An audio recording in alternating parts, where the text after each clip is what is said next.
How's it going? Not bad. Finally got here. Yeah. Hi Sam, so what were the keys to the match?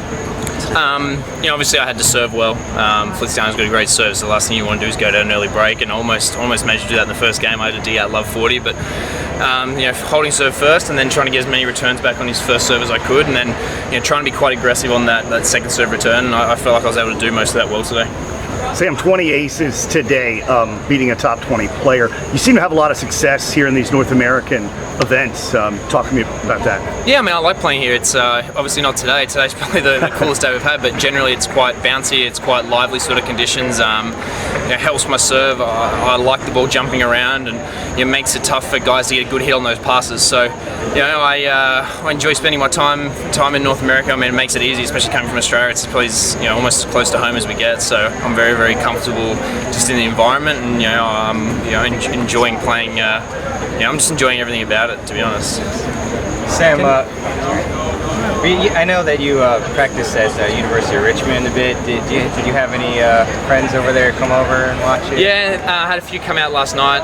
My girlfriend actually goes to school there, so that's why I spend a little bit of time in Richmond. Not too far from there, so this is almost my home tournament these days, apart from the Australian Open. Thanks.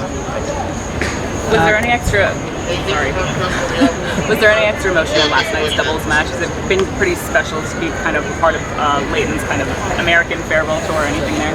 Yeah, I mean, I know you're going to see the Davis Cup. Yeah, I mean, you don't want to. It's hard. You don't want to go out thinking it's a farewell tour. We're out there to try to win that match, and we had plenty of chances. And I'm lucky that I've had the chance through Davis Cup and this year to spend a little bit more time around Lleyton than I probably have in the past. He's a guy I've always looked up to, and he's a guy that's carried tennis in Australia for so long. So for me, the chance to be able to share what we had in Davis Cup recently together, and then to be able to play a little bit doubles with him through this swing, and just be able to get his knowledge and his influence a little bit too. He's starting to move towards probably taking over that Davis Cup role whenever that sort of happens. So he's also at the same time now, as well as it's sort of his last time round, he's trying to find ways to help myself and all the younger guys at the same time. What do you see as his sort of legacy as a player and his maybe contribution to Australian tennis?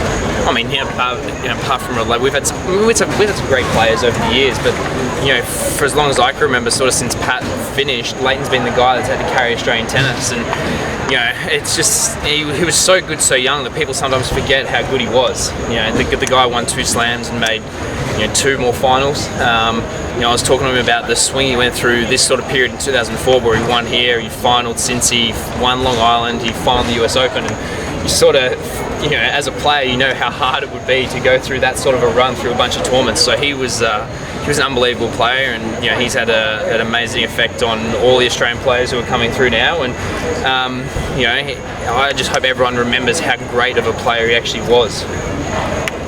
You're one of the fittest players on tour. How do you keep from the balance from bulking up too much, trying to maintain your speed as well, keeping lean?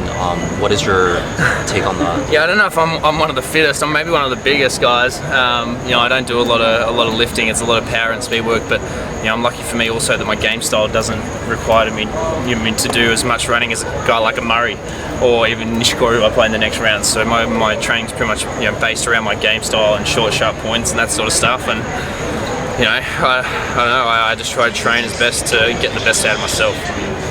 Like a smaller guy has to run a lot more. For me, it's about speed and power and all that sort of stuff. So do you bulk up to try to increase pace, or? No bulking. I try. If I'm not allowed to look at the weights, otherwise I put weight on. So I'm trying to stay as lean as possible. Okay. What do you consider the keys to your next match? Well, I share a coach with Duckworth, who played him second round this week. So Ben sat through all of that and watched. So I'll have some pointers from what Duck sort of saw and what Ben saw from that match earlier in the week. And obviously, again, I'm going to have to serve well. I'm going to have to play my game style. Nothing changes too much for me. I've got to hold serve, and I've got to build pressure around that, and I've got to make him feel uncomfortable. I'm going to attack the net. I'm going to be aggressive, and I'm going to do what I do. I can't be stuck getting into long baseline rallies over and over again, because the one, that's not where I'm comfortable, and two, it's just I'm not going to beat anyone really playing like that. So I'm just going to play my game style, and nothing to lose, and give it my best shot.